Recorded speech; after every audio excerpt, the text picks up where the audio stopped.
Esta es una crónica sobre la extinción de un linaje, pero también sobre la destrucción de una manera de vivir. Los Gastones nos hablan de la injusticia y la pena de muerte, pero también de la crueldad a la que han sido condenados todos los que no tienen una segunda oportunidad en la vida.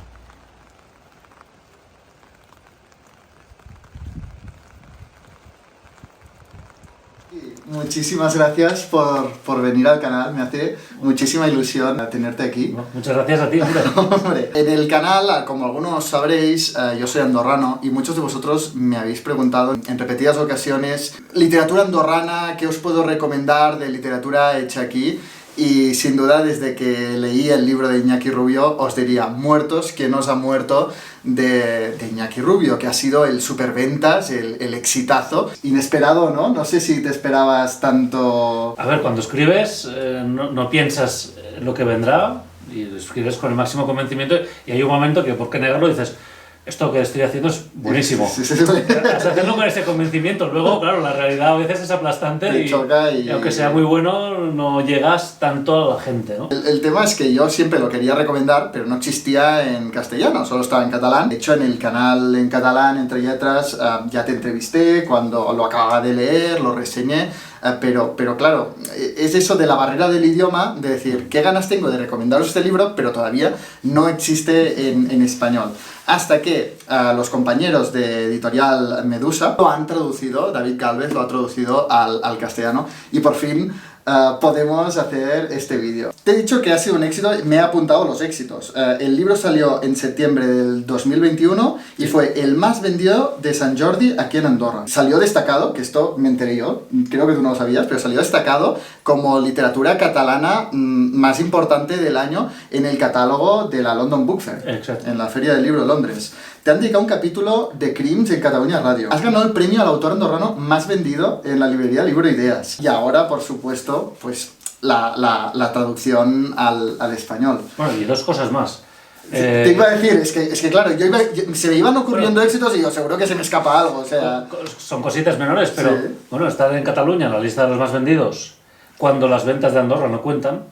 Por lo tanto, solo con las ventas de Cataluña estar en la lista de más vendidos durante unas cuantas No semanas. sabía esto. Y luego, algún crítico, cuando hace el repaso de final de año de los mejores libros del 2021, que siempre es muy a criterio de cada uno, ¿no? Pues Sí, bueno, sí, algún sí. crítico lo seleccionó y claro, pues hace ilusión estar entre los 10 libros Claro. que un crítico, pues... Es que además un libro puede escoger. que hay detrás tanta investigación, tantas horas, tanto trabajo, supongo que todo esto, ¿no? Bueno, ha sido un boom aquí y yo sentía esa impotencia, ¿no? De decir, "Ves, no puedo venir aquí a recomendároslo". Para empezar, para situar, ¿no? La historia de muertos que nos han muerto, para situarlo todo, Andorra. ¿Qué es Andorra? Porque yo muchas veces cuando viajo, especialmente a América, he tenido que sacar el Google Maps para demostrar al de la frontera que Andorra no es Disneylandia, o sea, que existe, ¿no? Que existe.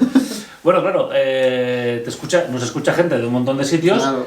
A ver, Andorra es un país que tiene unos orígenes medievales, que ya en la época medieval, en la Alta Edad Media, ya es un país independiente, situado entre Francia y España. Tiene dos jefes de Estado desde la época medieval, que se firma un acuerdo entre el conde de Foix y el obispo de Urgel. Luego pasa la historia, lo curioso, el anacronismo. Una historia llena de casualidades, pero... Sí. Bueno. O sea, es impresionante. Lo que es sorprendente es que, claro, llegamos al siglo XXI o al siglo XX, finales del siglo XX, y prácticamente ni las instituciones de Andorra han cambiado y ha llegado un país prácticamente anacrónico, ¿no? Porque es un país minúsculo situado entre las grandes potencias como España y Francia. En Europa moderna queda un país que parece un anacronismo. Claro. Porque sus instituciones hasta 1993 siguen siendo de origen medieval. Y la situación de Andorra, cuando sucede el caso de Pere Areny y de los Gastones, en 1943, el mundo ha cambiado radicalmente, es el mundo de la Segunda Guerra Mundial, y en cambio Andorra, este pequeño país extraño, que el jefe de Estado es de fuera, que prácticamente el poder político aquí es una cosa casi medieval, sigue igual que en el siglo XII. La historia se sitúa en la Andorra de 1943, en uno de esos momentos, porque por aquí detrás corre tu editor, que escribió un libro sobre Andorra, y me hizo mucha gracia un momento en el que se salvó la independencia de Andorra mandando quesos a Sí. Pero en esos múltiples momentos en los que Andorra corría un verdadero peligro, está esa época de 1943, ¿no? Sí, bueno, viene el apunte porque Andorra diversas veces a lo largo de la historia ha sido casi víctima de ser absorbida o por España o por Francia, ¿no? Sí. Que han tenido diversas veces la ocasión, la tentación y la intención de apropiarse de un pequeño país, ¿no? Yo creo que a veces Andorra ha sobrevivido porque en realidad interesaba poco. Claro. Digamos que desde un punto de vista agrícola, pues es poco productiva, es un país de altas montañas, escarpadas, valles muy encajonados, no es un país de extensiones muy válidas para la agricultura. Y estratégicamente, ¿no? Exacto, estratégicamente. Sin embargo, en 1943, estratégicamente sí que es un punto importante.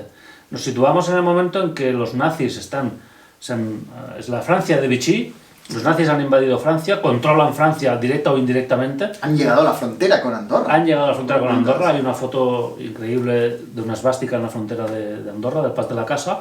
Y todos los judíos, los británicos, los soldados británicos que caen en combate, y las redes de evasión que buscan primero los sitios para pasar a España a través de los Pirineos. Los puestos de costa son más accesibles, pero están rápidamente vigilados, sí. Acaban pasando por el Pirineo, por el Alto Pirineo. Y Andorra es una isla de paz, un refugio seguro donde esconderse y hacer un alto en el camino antes de dirigirse a Barcelona, donde la mayoría, a través del consulado, llegaban a Portugal y luego retomaban camino a las Islas Británicas. Entonces, Andorra se convierte en un punto estratégico. Ya en la Guerra Civil, muchos evadidos, muchos que huyen primero. Cuando estalla la guerra, huyen muchos de la revuelta de los anarquistas y de los republicanos, y luego cuando es el bando franquista el que está ganando terreno, son los republicanos, los rojos, que huyen y pasan por Andorra, se refugian en Andorra. En esos años en Andorra, una población en aquel momento de 5.000 habitantes, varias veces multiplica su población con la cantidad de gente que pasa arriba y abajo. Claro, entre el franquismo y el nazismo, ¿no? Exacto. Está huyendo. Entonces, lo que es paradójico para mí es que Andorra ha sido un país tremendamente pacífico, no tiene ejército, aún hoy en día no tenemos ejército. En 1943 el cuerpo de policía eran 6 hombres. Es un país tremendamente pacífico donde buscan refugio, paz y libertad los que huyen de la guerra, de todas las guerras del momento también. Y de todas las guerras, ¿no? De toda esa violencia tan bestia. Aquí se producen unos crímenes y una justicia atávica, ¿no? Que acaba con la vida de Pérez. Nos situamos en esta Andorra de 1943, una Andorra en peligro, una Andorra anacrónica, que en este sentido, no sé si me podrías explicar el título, Muertos, sí. ¿Quién nos ha muerto? Sí. Que viene un poco, ¿no? de ese, no sé si lo digo bien, pero un régimen todavía feudal en muchos sentidos. Sí, sí. El título, en original en catalán es exactamente el mismo, viene de una fórmula que se utilizaba desde la época medieval para el levantamiento de un cadáver. Para el juez y para el levantamiento del cadáver, lo que hace es darle unos golpes a la cabeza al muerto y le pregunta, ¿muerto quién te ha muerto? Se lo pregunta 3 veces. Método científico infalible. Claro, si respondes que no está muerto. Como que no responde, pues el propio juez, ¿no? Dice, bueno, pues este muerto está bien muerto, porque no habla, y entonces empieza el levantamiento del cadáver y la búsqueda de la indagación. Pero la fórmula se utilizaba en singular, porque antes no había crímenes violentos y si había, pues era uno, ¿no? Y aquí está en plural. Está en plural. Porque el subtítulo del libro es Crónica de 2 crímenes, exacto. ¿No? Aunque aquí no aparece en la cubierta, sí que es el subtítulo. Sí. Y si te parece, primero, ya situados en esta Andorra 1943, hablemos del primer crimen. Vale. ¿Qué pasó? ¿Dónde estamos? Bueno, antes de nada, ¿dónde estamos? ¿Dónde estamos? Nuestro estudio, no hay otros libros detrás. No. Los que miran en YouTube habitualmente dirán, no nos lo ha dicho. Está en el sótano. Estamos en Casa Gastó. Casa Gastó es un conjunto rural, unifamiliar, en el que hay la casa principal y tiene pues la era, una borda, unos lugares donde guardar hierba, animales. Estamos a 1.700 metros de altura, al lado de Ransol, un pueblo de Ransol. En 1943 aquí no había nada. Ahora hay una estación de esquí aquí al lado, hay el pueblo de Ransol que ha crecido mucho, el pueblo de Darte también, pero antes no había nada. El pueblo de Ransol, que está como a 1,5 kilómetros, pueblo muy pequeño. Sí. Entonces, es un lugar aislado en el que en 1943 pasaba relativamente cerca una carretera de tierra, que es la que conectaba con Francia, porque estamos bastante cerca de la frontera con Francia. Una casa ancestral, digamos que esta casa prácticamente desde el siglo XV, la familia Gastó, Casa Gastó es la manera de llamar al linaje, estaba instalado en este lugar, ¿no? Esta casa, las partes más antiguas, son del siglo XV. En el siglo XV ya hay un cap de casa, se le llama, el jefe de familia, Sí. que es cónsul, que sería como el alcalde de la parroquia de Canillo. Por lo tanto, eso demuestra que es una familia que ya incluso antes de que se llegara al Nuevo Mundo, Era importante. ya era importante, ¿no? Y estaba instalada aquí. Por lo tanto, una casa muy grande en la que vivían tradicionalmente distintas generaciones, pero que llegado al siglo XX se ha ido quedando pequeña la familia y acaban conviviendo aquí 4 hermanos. Antón, el mayor, el hereu, luego Antonia, hija de otra madre, Ángela, hija también de la misma segunda madre, y Pere, que es el último. Entre medio han nacido y han muerto diversos hermanos, porque las condiciones de vida son muy duras, y no hay médico, aquí no estamos en un lugar muy aislado de cualquier civilización urbana, ¿no? Aquí acaban viviendo estos 4 hermanos. ¿Qué pasa?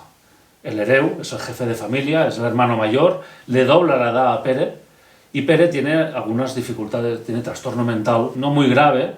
Su hermana Ángela tiene un trastorno muy severo.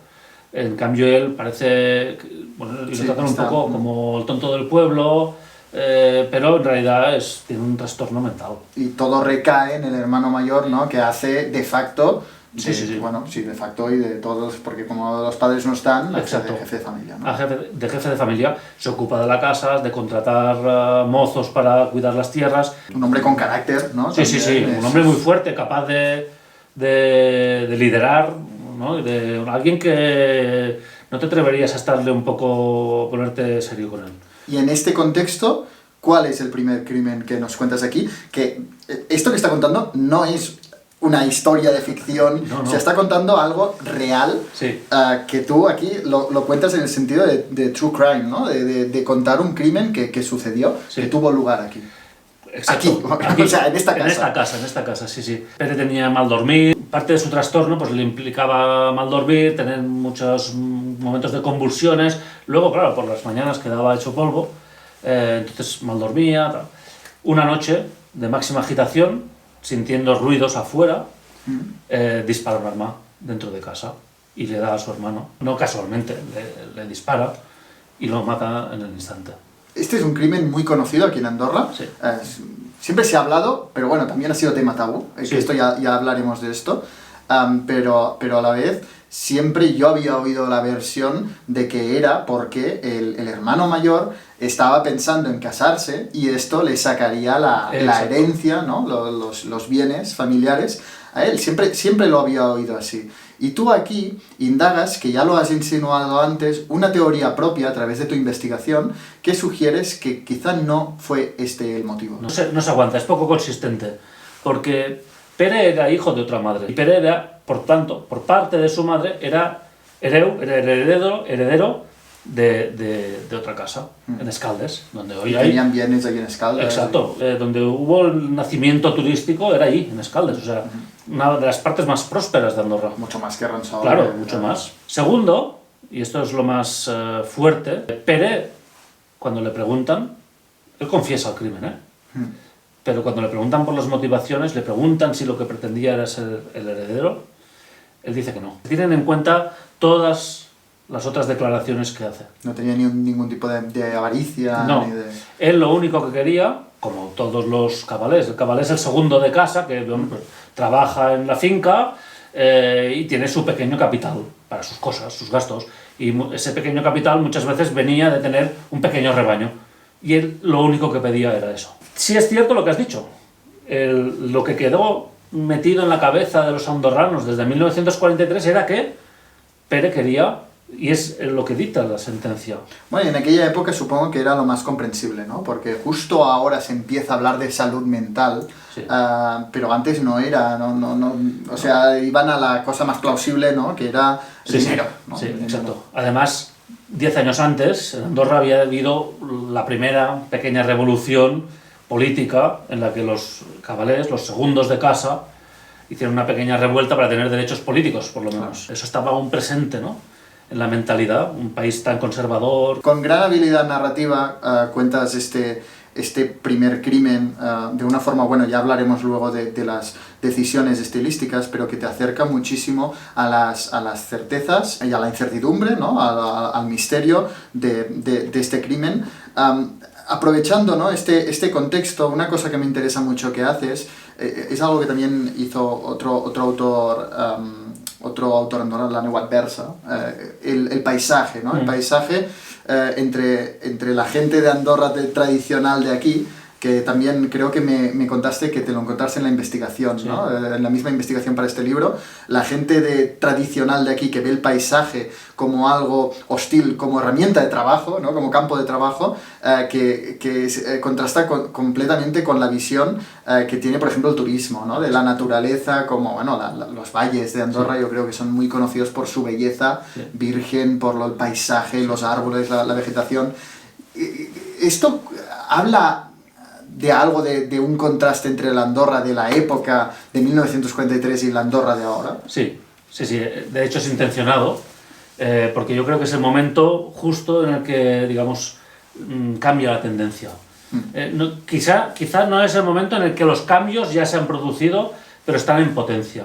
Entonces, en ese momento aún hay una Andorra ancestral predominante que vive de la tierra, una economía de subsistencia basada en el sector primario, y que por lo tanto su relación con la naturaleza, sí, eso lo explico y está bien en el vídeo, ¿no?, que aquí vemos pues madera, piedra, su relación con la naturaleza es inmediata, es directa. La naturaleza forma parte de su casa. Es más honesta, ¿no? Menos naif de que la que tenemos ahora. Sí, sí, como... es mucho más directa. De igual a igual, sí, sí. Y muy directa. Entonces ven la naturaleza como fuente de ingresos, como fuente de trabajo, ¿no?, de riqueza. Lo que apuntabas, yo para hacer la investigación, no solo hice la investigación documental, también me puse en el papel de esta gente y me recorrí todos los caminos que hacían ellos, pues para ir a llevar las ovejas a alta montaña y tal. Y en uno de estos pueblos de aquel lado iba a hacer este camino, a pasear, por decirlo así, ¿no?, con la visión más de escribir. Sí. Y me encontré con una señora muy mayor, que desgraciadamente ya ha fallecido hace unos años, que me conocía porque había hablado con ella y me preguntó, ¿qué? ¿Dónde vais? Digo, no, vamos por aquí, tal, el valle este. Dice, ¿qué? ¿Vais a buscar setas? No sé no recuerdo si me dijo setas o chicollas, sí, o... Vas a hacer algo ahí. O sea, no vas a pasear a la montaña, vas a buscar recursos. Claro. O sea, vuelve con algo, si no es que eres tonto, ¿no? De algún modo. Y retratas una época en la que la visión general es que se palpa, ¿no? Que la visión de la montaña y del paisaje es este. Claro. A mí todavía me pasa, que yo quizás soy más soñador, ¿no? Y me voy de excursión con mis amigos y digo, ay, mira qué flor, mira qué... Y todos me dicen, ¿pero qué dices? O sea, la montaña, ya está, ¿no? Sí. Todavía ocurre. Algo que también me fascinó de esta primera parte, y con esto ya la cierro, ¿no? El libro está dividido en dos partes. La primera es este crimen, que es el más obvio, es el más evidente, sí, ¿no? El que todos llamaríamos crimen. La parte más de true crime. Me encanta y me fascina el esfuerzo que haces para acercarte a la figura de Pere, que quizá esta ha sido la gran aportación a nivel histórico, si quieres, de la novela, esa actitud de querer entender, sí, a la persona más incomprendida de esta historia históricamente. Y te lo dije en nuestra entrevista en catalán, la familia condena a Pere a la soledad, el tribunal le aplica el rigor, no la justicia, y la religión le ofrece culpa sin redención. O sea, este acercamiento, ¿cómo lo has realizado? ¿A qué has recorrido para acercarte a Pere, bueno, para acercarte a su soledad? Primero que había la intención, por una parte, ¿no? Porque el tema tabú, y había condenado a Pere no solo durante su vida y durante su juicio, sino estos 70 años lo había condenado a un despropósito y a una culpa que quizá no le correspondía, y que, mirado con la visión de hoy, no hubiéramos hecho eso de ningún modo. Mi intención por eso, pero no era juzgar nada, o sea, sino entender. Entender, Porque observar, ¿no? entender el pasado, entender este caso que no se había explicado apenas, entenderlo. Y entender a las personas, no personajes, personas, son personas reales, sus hijos, sus nietos, Sí, es los que encontramos por la calle. esto es algo curioso a nivel andorrano, ¿no? Que va avanzando la narración y claro, te encuentras apellidos, Claro. te encuentras lugares, ¿no? Sí, que y son gente- los de que todos nos conocemos. Exacto. Y eso, pues yo me tengo que salir a la calle, y yo tengo que hacer el libro, salir a la calle y encontrarme con los nietos de estos. Todos. Y que... ¿Te has los encontrado hijos- con alguna sí, situación? sí. Bueno, por suerte, aparentemente han entendido que el libro no tenía ninguna intención de pasar justicia ni Ya. revancha, sino de eso, entender una historia para poder pasar página, ¿no? Eso era la intención general. Entonces, claro, cuando me he encontrado gente, no he tenido ningún problema. Vale, bueno, no te han pegado. No. Ni me han echado del país, Vale. ni me han puesto la cruz en ningún sitio. Que yo sepa, no estoy en ninguna lista. Pero bueno, era un riesgo. Y yo, Sí, escribiendo claro. esto, Muy valiente. cuando escribía esto, yo era consciente de que había esto, ¿no? De que podía meter la pata, por decirlo así, y meterme en un berenjenal, ¿no? Entonces, como que la intención era entender a todas las personas que interactúan en este caso, y el más difícil de entender y el que más se merecía, porque menos le habían intentado entender, era Pérez. ¿Qué procedimiento he hecho? He seguido, bueno, primero, a partir de la documentación y de poder interpretarla y de los testimonios que quedaban, poder interpretar y llegar a ver, bueno, a ver, esta persona tenía, ellos le llamaban debilidad mental, Claro. era reconocido, incluso la sentencia lo dice, los testimonios de la época lo dicen, por lo tanto, a ver, es la manera de un trastorno. Entonces, investigar cómo son los trastornos mentales. Entonces, sí, claro, imaginar, ¿no? Ponerte en su papel. En este mundo aislado en medio de montañas, en una casa tan grande, pero que se ha quedado lo tratan peor que los perros, sin diagnosticar, sin tratamiento, sin el acompañamiento necesario. Claro, esto pinta mal. Entonces, intentar entender eso, ponerme en su sitio. Luego, el tema de la soledad, uno de los temas que a mí más me ha interesado, tanto literariamente como filosóficamente, Sí. y como creador, estás en ese constante debatirte entre quiero estar solo para escribir, quiero estar solo para leer, quiero estar solo para pensar mis cosas, y la necesidad de que finalmente escribir y publicar es un acto comunicativo, como hacemos ahora, ¿no? Pero es que esto lo transmites muy bien en la historia, porque es un relato crudo, obviamente, es el relato de un crimen, a momentos oscuro, pero en el momento en el que te pones más tierno, más sensible, más incluso lírico, es el momento de acercarte a la naturaleza y a Pérez. Y a Pérez. Y esto es muy bonito. El segundo crimen, este es el menos obvio, pero quizá es como el gran titular, que es que la de Pera fue la última condena de muerte de Andorra. Exacto. En 1943 se habían dictado ya penas de muerte anteriormente, pero claro, hemos dicho antes que Andorra es un país súper pacífico. Prácticamente no había delincuencia, no hay ejército, una policía en 1943 de 6 agentes para un territorio grande, muy poca población, pero muy repartida por la montaña. La anterior pena de muerte dictada en Andorra fue en 1896, es decir, casi medio siglo antes, y se siguió exactamente el mismo ritual, aunque al condenado a última hora le conmutaron la pena por prisión perpetua. Entonces, era una justicia que... Claro, de pueblo, ¿no? De que todos nos conocemos, ¿no? Y siempre hay no se rigor, salvaba, sí. hay rigor, pero luego clemencia. La anterior condena capital fue medio siglo antes, o sea, ya nos vamos a 1854, que esa sí se ejecutó. Era un poco frecuente e inaudito. ¿Qué sucede? Que nos encontramos en 1943 y que juzgan a Pérez y se procede todo de un modo medieval, siguiendo usos y costumbres. Entonces, el tribunal que tiene que juzgarlo lo hace, bueno, tiene que consultar documentación que no se ha mirado en medio siglo, nadie tiene noción de cómo tienen que hacerlo, y van a consultar libros antiguos donde se recogen usos y costumbres, no un código penal. El titular es el último condenado a muerte de Andorra por matar a su hermano.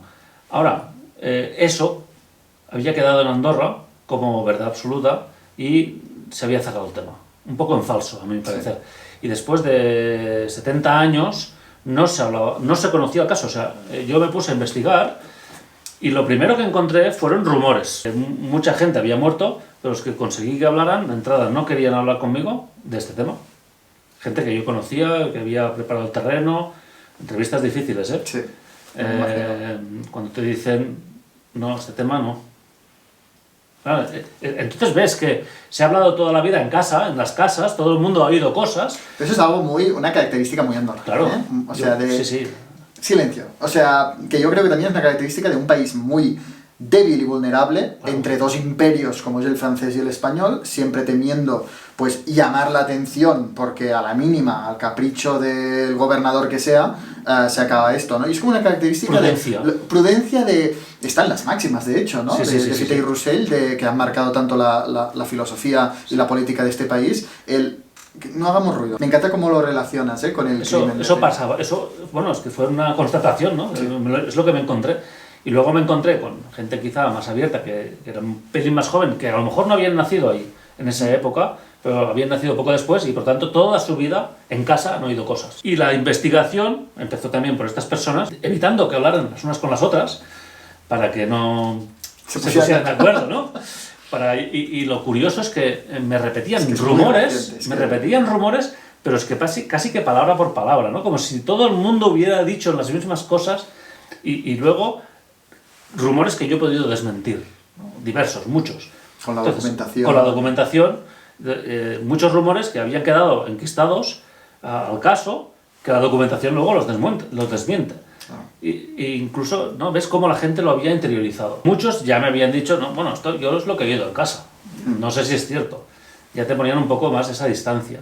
Y eso es lo que me dio a mí el punto de... La clave fue llegar a la documentación. Te tengo que confesar que a mí todo Muertos que nos ha muerto me encantó, pero es que esta segunda parte, como jurista también, yo creo que es un libro que cualquier jurista debería leerse, porque relatas a lo largo de un proceso judicial lo que decías tú, la deshumanización del reo, Sí. para expulsarlo de la comunidad, y con esto lo relacionaba mucho con la crueldad de los pueblos, que tan bien retrató el gótico sureño, o incluso Tony Sala en Los Chicos, ¿no? que entre otros libros editorial retrata el pueblo que a veces se idealiza, ¿no? Sí, Ahora, sí, desde la no. ciudad, y puede haber mucha crueldad, y lo retratas a través de un proceso judicial, y además siendo Sí, real. sí, sí, sí. Esa segunda parte es una especie de crónica de una muerte anunciada judicial, Sí, sí, ¿no? sí, sí. Y es fascinante Claro. como todo se va alineando de una forma... Era uno de los impresionante. retos literarios. O sea, sabemos al final, es una crónica de una muerte denunciada, pero claro, es que es real. Entonces, Haciendo como vaya. y- Incluso tú como lector tienes la esperanza, sabes perfectamente que Que no. no pasará, porque, bueno, al menos en Andorra se sabe, ¿no? Pero ves cómo se va acercando y tú tienes la esperanza de que alguien lo impida. Habría sido tan fácil, ¿no? Sí. Impedirlo. sí, esto es tremendo. Digamos que rápidamente, el juicio, el tribunal es una aberración, lo compone un presidente del tribunal, que es un juez de apelaciones franceses, pro-nazi, que luego acabada la guerra huye, porque lo buscan por colaboracionista. O sea, sin reglamentos. Pere, claro, tú quizás lo tienes muy asumido, pero Pere no tiene ninguna representación legal, no tiene ni siquiera la posibilidad de defenderse, de dar una contraopinión. También es verdad que él además hace líos, o sea, que enseguida cae en contradicciones y confiesa el crimen. Luego siguen todo el procedimiento. Esto, perdona que te interrumpa, pero es que esto me encantó del libro. Cómo le van insistiendo que diga la verdad y él, R que R, dice, no, yo no lo he matado, yo no lo he matado. Y un policía se acerca como de poli bueno Sí. y lo trata bien Sí, y lo larga todo. ese es el cariño que le faltaba. Es que es impresionante esto. Em, Perdona, es que No, ahora no, me ha no, es venido, que además, me ha parecido... ahí yo quise mostrar, o sea, la soledad de Pere, el único que lo consigue tratar dignamente como persona. Entonces, claro, él se desmonta. Y lo dice todo Y, como... y cuando está en el calabozo, ¿no? En unas condiciones increíbles, es el único momento en su vida que se siente acompañado. ¿Por qué? Porque hay este policía y luego el cura, ¿no? Claro. que van y le hacen un poco de compañía, van por él, ¿no? Entonces, en su vida había tenido eso. Es Claro, ese su proceso de hermano que es deshumanización. duro, es... Claro, su hermano es rocoso, es... Sí. Entonces, todo ese proceso de deshumanización para expulsarlo y luego cómo esa justicia le aplica el rigor máximo sin ningún tipo de garantías procesales, ¿no? Y luego, esa justicia tradicional, cualquiera que hubiera pedido clemencia, cualquier autoridad, el propio cura, algún vecino, algún amigo hubieran pedido clemencia, le habrían tenido que conmutar automáticamente la pena por cárcel, ¿no? Incluso si él hubiera podido tomar iglesia, al pasar de la casa de Alabay, donde está encerrado, a la plaza pública donde se le lee la sentencia públicamente, con un espectáculo humillante, sigue la fórmula que se había seguido siempre. Las imágenes del siglo XIX son iguales que las que vemos cuando espere. Él, en el camino, se pasa por al lado de la iglesia parroquial. Si él hubiera entrado en la iglesia, lo hubieran dejado entrar en la iglesia, lo hubieran tenido que... Pero ya en ese camino ves a un Pere resignado, Sí. con la culpa que le ha infundido la iglesia. Eso que decías, sin redención, es como que la única redención es su muerte, Sí, sí, sí. ¿no?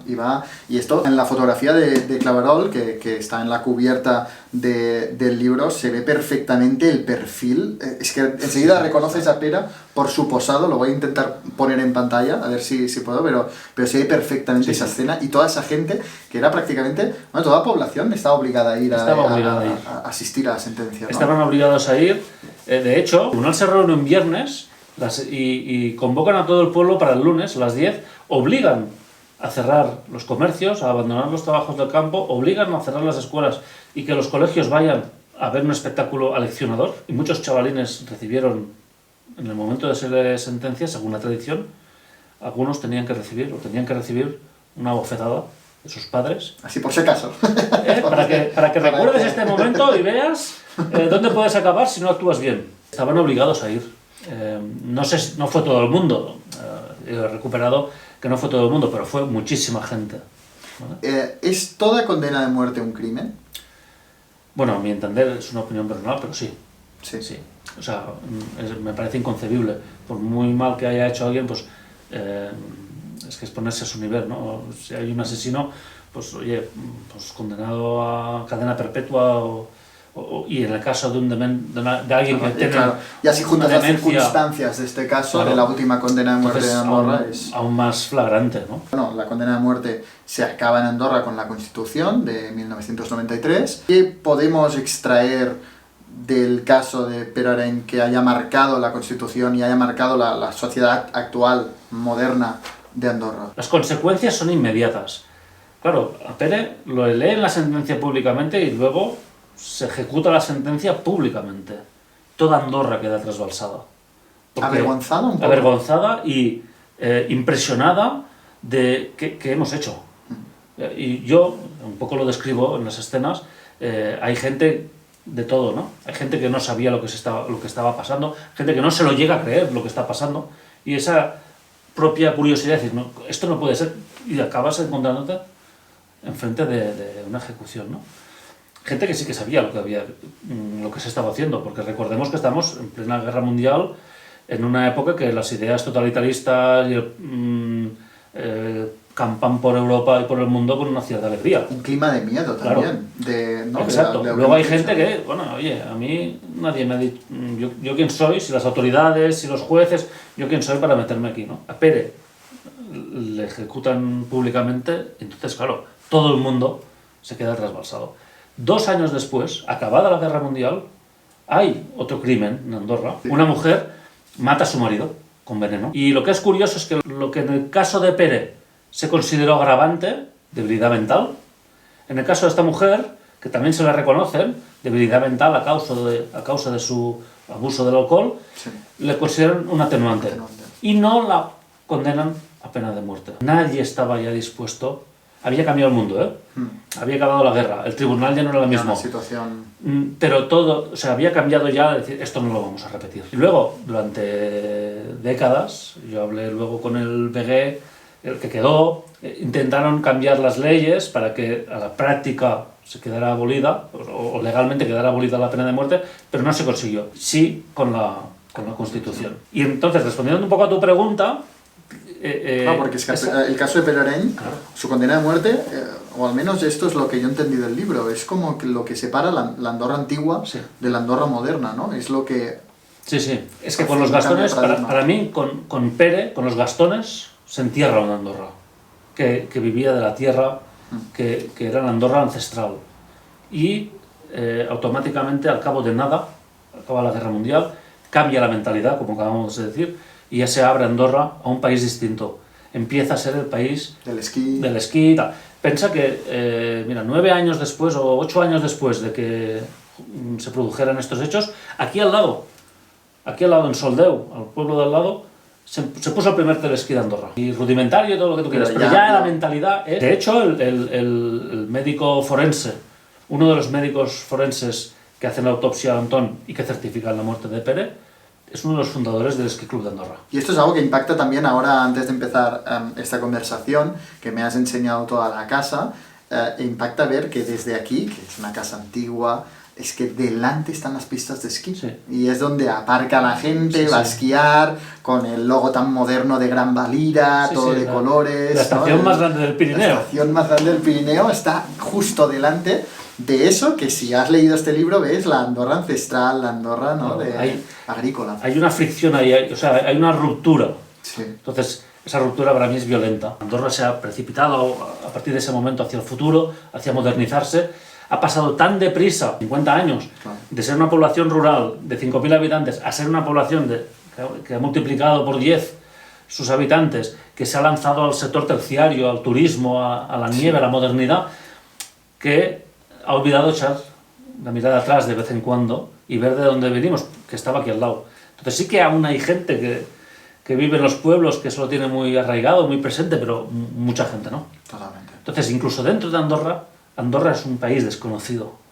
Nos tenemos que conocer, ¿no? Nosotros mismos, pero ahora con esta traducción en español también, afuera, ¿no? Afuera, claro. Que esto también es muy interesante. A mí me interesa mucho, me hace mucha ilusión porque hay muchos tópicos sobre Andorra. La gente hoy en día tiene muchos tópicos sobre Andorra. Que si los youtubers, los motoristas, las cosas fiscales, a lo que me tengo que enfrentar cada día. Ya me imagino, ¿no? Pero siendo claro, youtuber, claro, es que lo tengo todo. Pero es otro tipo de youtuber, ¿no? Sí. Entonces, claro, todos esos tópicos que, como todos sabemos, en todos los lugares, es como si te dices que los andaluces o que sí. ¿no? Todos sabemos que debajo el tópico es una simplificación burda y que debajo hay siempre cosas mucho más interesantes. Diversa, sí. En el caso de Andorra es extremadamente compleja. Somos un país único en el mundo. Aún hoy en día tenemos 2 jefes de Estado que son de 2 países distintos que el nuestro. Sí. Esto es una cosa... Una arquitectura institucional... Es rarísimo, es rarísimo. ¿No? La gracia o el reto para mí del libro era que a través de un true crime, de un caso real, se conociera la historia, la idiosincrasia, lo auténtico de una Andorra que ya está desapareciendo, o ya ha desaparecido del todo, pero a través de un hilo narrativo. Y luego una cosa que has dicho tú al principio, que a mí me parecía también un gran reto, que era toda la documentación. Claro, yo no soy historiador, aunque realmente tenía documentación como para hacer un ensayo histórico. Sí. ¿no? Entonces, a mí me parecía que todo eso, por una parte, no transmitía todo el dolor que había encerrado en esta historia, toda la soledad. Al mismo tiempo, resultaba pesado. Entonces, yo quería humanizar, entender, por eso escogí este híbrido de, sí, es una historia real, pero no explico una historia, lo trato como si fuera una novela, ¿no? Eso me interesa mucho, la voz, ¿no? La voz que adoptas, que de hecho en esta edición también está, ¿no? El prefacio donde cuentas tu decisión de adoptar esta voz.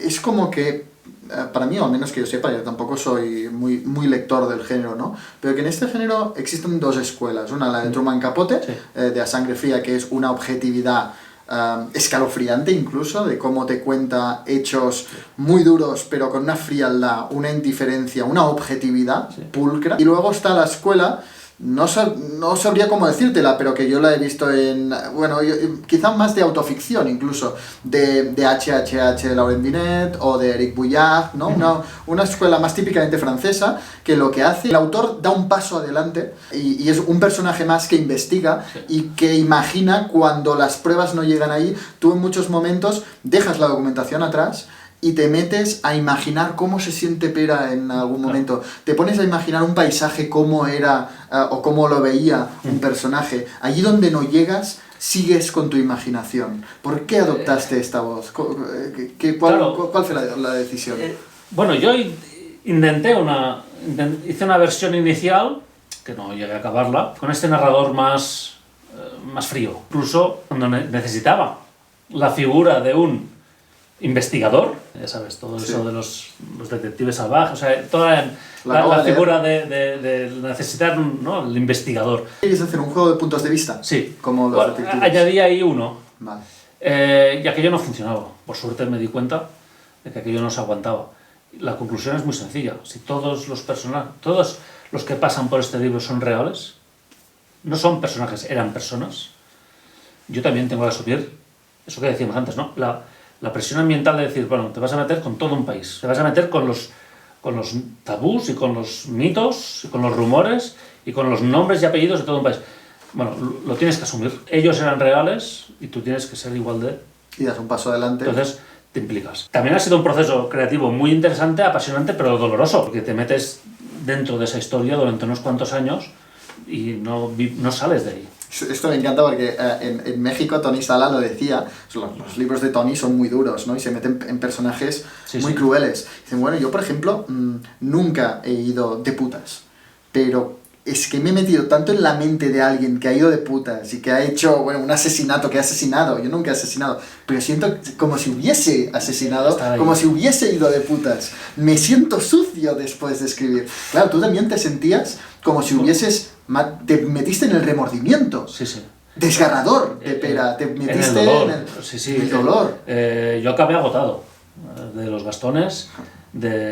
Además, bueno, para meterme aún más en la historia, un amigo que tiene una casa sola, aislada en el Pirineo, en Aragón, me fui allí, solo temporadas largas, aislado del mundo, a escribir. Un poco que acabas... Sí, claro. Te desgasta, ¿no? Sí, y acabas agotado. Pero creo que valía la pena porque entonces fue cuando realmente entiendes a las personas que vivían en aquel mundo. Un mundo sin ninguna seguridad, ninguna comodidad. La única forma de hacerlo es mojarte y meterte de lleno en... Y luego, claro, hay esos referentes como Logan Binet, que a mí me gustaba mucho precisamente por eso. Impresionante. Porque además hace una cosa parecida a la que he hecho yo, que es retomar un caso que ya se conocía, investigarlo o tratarlo de una manera distinta. Y transmitís vuestra pasión, es que hace que el lector también diga, va, estoy obsesionado con este tema, quiero saberlo todo, ¿no? Y luego hay la otra cosa que dices, hombre, la documentación llega donde llega, hay una gran parte de huecos. Entonces yo cuando me encontraba huecos, era bueno, aquí puedo escribir yo, puedo... Y en ese sentido eres transparente, o sea, en todo momento el lector sabe hasta dónde llega la documentación y hasta dónde empiezas a tú imaginar posibilidades, incluso, ¿no? Muchas veces piensas varias posibilidades, es muy interesante. Luego, en la primera entrevista que te hice, te pregunté mucho sobre el proceso de escritura. En esta te voy a preguntar sobre el proceso de traducción. Porque tela. O sea, a mí cuando me dijisteis que lo traducíais al español, lo primero que pregunté fue ¿quién lo traduce? Y me dijisteis David. Y lo segundo que pensé fue pobre David. Traducir esto, es difícil. Madre mía. Es difícil. Simplemente para aclararlo, primero, instituciones andorranas, ¿no? que para el lector, quizá al lector catalán le suenan algunas, porque hay una cultura compartida obvia, pero al lector en español no tiene por qué. No. Pero luego también, bueno, el catalán que recuperas de antes, hay muchas complejidades. Cuéntame un poco cómo ha sido el proceso de... Bueno, para empezar, la suerte de que David Gálvez, el traductor y editor, junto con Oliver, pues somos amigos, ¿no? Entonces, eso facilita mucho las cosas. Bueno, o es peligroso. Bueno, seguimos siendo amigos, por lo tanto ha ido bien la cosa, ¿no? Entonces, claro, el libro, un poco, pues para que todo el mundo lo entienda, ese problema, ¿no? Tiene como 4 niveles de lengua, el libro en catalán, ¿no? Tiene la lengua, digamos, más periodística, cronística, ¿no? que combina con la lengua más literaria, más novelística, digamos, de, pues eso, de descripciones de paisajes, descripciones de personas, etc. Luego hay el localismo, manera de hablar propia de Andorra, ¿no? El dialecto de montaña. Y luego hay los arcaísmos que yo recuperé. Claro, en catalán, claro, la lengua era un vehículo para transportar al lector del siglo XXI al 1943 en un mundo rural. Rural y aislado en las montañas, ¿no? La lengua era fundamental para trasladar ahí al lector. Por lo tanto, ahí hice un trabajo de búsqueda, de selección léxica, que a veces incluso, bueno, había que dosificar para que no le resultara demasiado pesado ni complejo al lector en catalán, pero que al mismo tiempo Sí, le llevara ahí, ¿no? Entonces, claro, tenemos los localismos, que son todas estas instituciones, etcétera, y luego todo este hiperdialectalismo arcaico, ¿no? ¿Cómo lo habéis hecho? Entonces, había que renunciar a algo, porque, claro, ¿cómo traduces el hiperlocalismo, que es catalán, en catalán, Sí. al castellano? ¿No? Porque, claro, si haces aragonés, lo estás desvirtuando. Ya tiene un color. Lo estás desvirtuando, falseado. es de otro sitio, ¿no? No es auténtico, ¿no? El libro se basa en que es en autenticidad.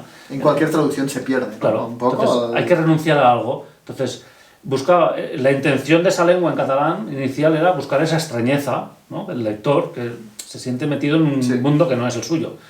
Aquí, ¿qué hemos hecho? Hemos renunciado parcialmente a estos hiperlocalismos, arcaísmos, y en cambio hemos mantenido en catalán todas estas conceptos, ¿no? Que son tan andorranos, tienen que ver con instituciones o con conceptos de nuestra idiosincrasia, los hemos mantenido en catalán con una nota al pie. ¿Eso qué provocará en el lector? No es pesado, se puede No leer te fácilmente. interrumpe la lectura, pero. Lees la nota al pie la primera vez y luego tú ya entiendes que cuando hablan de hereu, el ejemplo sería este, ¿no? Hereu lo puedes traducir por heredero, Pero no es pero eso. no es lo mismo. El hereu es el hijo varón mayor que será el jefe de familia cuando muera el padre. Y que a lo mejor ya ejerce de jefe de familia cuando el padre es mayor, es viejo. Sí. Entonces, el hereu es un concepto, no es, y implica a toda la familia y hay toda una serie de tipos de relaciones. Entonces, eso lo lees la primera vez, cuando vuelve a aparecer, el lector, confío, ¿no? Que el lector en español le sonará lo suficientemente extraño como para trasladarse un mundo a un cosmos que no es el suyo, que es el nuestro. Lo hemos salvado así. El título, que mucha gente, hay gente que me ha dicho, Yo soy un gran defensor del título, porque creo que es igual de arcaico decir muertos que nos han muerto que morts que us ha mort, porque Exacto. en catalán también diría morts que us ha matado hoy en día, o sea, hoy nadie Sí, sí, sí. dice qui us ha mort, y traslada, ¿no? Sí. La fórmula feudal, Claro, que es un arcaísmo. Sí, es cierto. Yo se lo he defendido a todo el mundo. Sí, sí, sí. No, yo estoy plenamente convencido porque no tenía otro título alternativo y luego descubrimos que hay el uso del muerto como quien te ha matado, ¿no? Quien te ha muerto, hasta el siglo XVII-XVIII era de uso normal en castellano. Por lo tanto, Luego, como editor, no puedo dejar de señalar lo bonita que ha quedado esta edición, con fotografías en el interior, de la arma que se utilizó, de las salas, ¿no? De esta casa. Sí, sí. Hay fotografías que te dan, ¿no? Herramientas para visualizar el escenario, el lugar, el momento de la condena, fotografías incluso que se mencionan cómo se realizan. Unas preguntas finales rápidas, si te parece, Iñaki. ¿Qué estás leyendo ahora mismo? bueno, ahora estoy leyendo un libro que ya tiene años, de Marta Sanz, que es Lección de Anatomía. ¿Qué true crime me recomendarías? Truman Capote, a pesar de que escoge una otra forma distinta, yo creo que es revelador, es fundacional del género tal y como lo concebimos hoy. Para mí tiene doble mérito, porque yo también no sé si sería capaz de escribir, o sea, hace una cosa que a priori te diría que no me gustaría, pero lo hace bien. Sí, o sea, sí, sí. porque, claro, una voz tan indiferente, tan incluso periodística, pero es curioso porque mientras te lo lees no te da la sensación de ser periodística, te deja a ti los sentimientos, Sí, ¿no? sí, sí. Y esto es despiadado. Sí, a pesar de esa frialdad, consigue que tú lo vivas. Pero no te abraza. No, es no, como, es frío, sí. Es como Antón. ¿Con qué escritor estás más en deuda? Yo diría, seguramente que con García Márquez. Wow. A ver, no engañaré, a ver, tú antes... ¿Veis cómo no invito a cualquier escritor aquí? Si A es ver, que- el libro que a mí me hizo lector, ¿no? Mm. Es 100 años de soledad. A ver, cuando escribes una novela de realismo mágico andorrano, porque mientras me enseñabas esta casa, me ibas también mostrando algunas marcas, ¿no? Sí, de, sí, sí. de gente que, bueno, que los gastó, Sí, sí, creían que les protegía en las Claro, las sí, sí, puertas, sí. esto... Es que el pensamiento mágico en todas partes, lo que pasa es que la modernidad ha arrasado con todo. Claro, claro. El pensamiento mágico en el Pirineo era, bueno, de uso Los cotidiano. los minairons. Claro, sí, sí, sí. Seres fantásticos. Literatura andorrana, ¿qué me recomendarías? ¿No? Porque mucha gente me lo pregunta, Claro. yo siempre pienso en Toni Morell, ¿no? en Joan Paruga, Sí. pero Yo, mira, te recomendaría, bueno, podría recomendar muchos, ¿no? Pero ya para complementar quizás un poco esta tríada sería Albert Villaró. ahora bien, ¿no? Albert Villaró creo que tiene algún título de los últimos suyos traducidos al al español también, y Medusa también ha publicado su primera... La compañía nórdica, por ejemplo. La compañía nórdica está en castellano.